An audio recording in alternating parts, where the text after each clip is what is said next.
Dear students, Allama Iqbal Open University, course code 248, Mathematics. जी dear student, chapter number 1 का मुताला हमारा जारी है और आज का टॉपिक हमारा जो है वो है अलजबरी जुमले की कीमत। क्या होता है कि हमारे पास एक अलजबरी जुमला दिया हुआ था और हम किसी वैल्यू के ऊपर जो है उसकी कीमत निकालते हैं, इसको कहते हैं अलजबरी जुमले की कीमत निकालना। तो आइए हम अपने टॉपिक का आगाज़ करते हैं अपनी मिसाल के साथ। मिसाल इसकी मौजूद है पेज नंबर 10 के ऊपर। वो कहता है कि अगर आपके पास पी ऑफ एक्स फंक्शन है, यानी कि पी ऑफ एक्स एक फंक्शन है, ये फंक्शन को ज़ाहिर करता है पी ऑफ एक्स, ये बराबर है 4x की ताकत 3 जमा 3x की ताकत 2 जमा 5x जमा 1।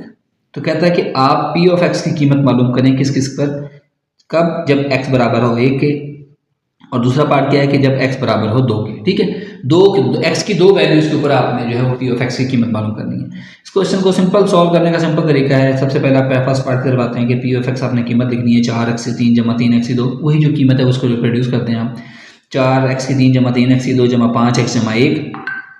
ठीक है स्टूडेंट, अब यहाँ पर हमने कीमत किस पे निकालनी है, x बराबर है 1 पर निकालनी है। ये हमारा पहला पार्ट है, इस पे हमने इसकी कीमत मालूम करनी है। ठीक है, हम क्या करेंगे, x बराबर है 1 दर्ज करने से, यानी इस मसावात के अंदर x बराबर है 1 दर्ज करने से। तो यहाँ पर हम करें सिंपल सा सवाल, देखें p x की जगह पर 1 आ गया, 4x की जगह पर 1 इसकी पावर 3 जमा 3x की जगह पर 1 इसकी पावर 2 जमा 5 x की जगह पर 1 जमा 1।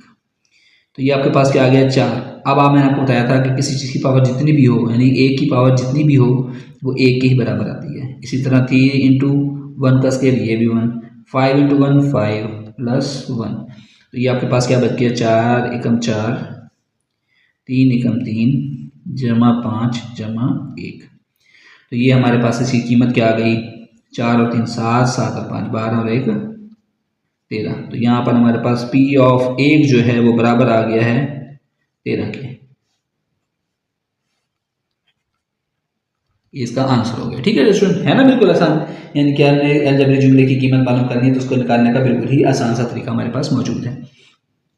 चलिए अब इसके सेकंड पार्ट की तरफ मूव करते हैं। सेकंड पार्ट क्या था कि वैल्यू वही की वही है, यानी कि 4x की 3 जमा पी ऑफ एक्स बराबर है 4x की 3 जमा 3x की 2 जमा 5x जमा 1। हमने क्या करना है, x बराबर है 2 दर्ज करना है, यानी x की कीमत हमने कितने पे निकालनी थी 2 पर। ये सेकंड पार्ट था इसका। ठीक है, अब इसके ऊपर हम इसकी कीमत निकालेंगे। अब क्या किया हमने, सबसे पहले इक्वेशन को लिखा उसी तरह, पी ऑफ एक्स बराबर है 4x की 3 जमा 3x की 2 जमा 5x जमा 1। अब जहाँ पर x है वहाँ पर 2 दर्ज कर दें तो क्या आ जाएगा, पी ऑफ 2 बराबर है 4 इंटू 2 की पावर 3 जमा 3 इंटू 2 की पावर 2 जमा 5 इंटू 2 जमा 1।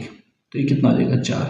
2 की ताकत 3 का क्या मतलब होता है, 2 की ताकत 3 का मतलब है कि 2 को आपने 3 तरफ कर देना है, यानी 2 दूनी 4 और पहले 2 को 2 एकम 2 2 दूनी 4 और 4 दूनी 8, इस तरह तरफ देनी होती है। यानी कि क्या कि जो जवाब आएगा उससे नेक्स्ट उसको तरफ देनी है, यानी कि 2 एकम 2 फिर 2 को 2 से तरफ दिया 2 दूनी 4 और 4 दूनी 8।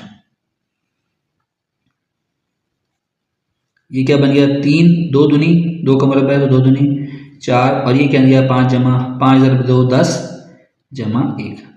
अच्छा ये क्या वैल्यू बन गई हमारे पास, 4 को जब 8 से तरफ देते हैं, टेबल आपको आनी चाहिए 4 8 32 होता है, 3 ज़रब 4 12 होता है और ये 10 और जमा 1। जब हमने इनको टोटल को ऐड किया तो इसका आंसर हमारे पास क्या आया, तो बस हमारे पास P ऑफ 2 जो है वो बराबर आ गया 55 के बराबर। ये इसका आंसर है। तो dear student, I hope so कि ये क्वेश्चन आपको समझ आया होगा, और अगर इसमें फिर भी आपको किसी चीज़ की कंफ्यूजन है आप कमेंट सेक्शन में मेरे से पूछ सकते हैं। चैनल को सब्सक्राइब करें, लाइक करें। Thank you.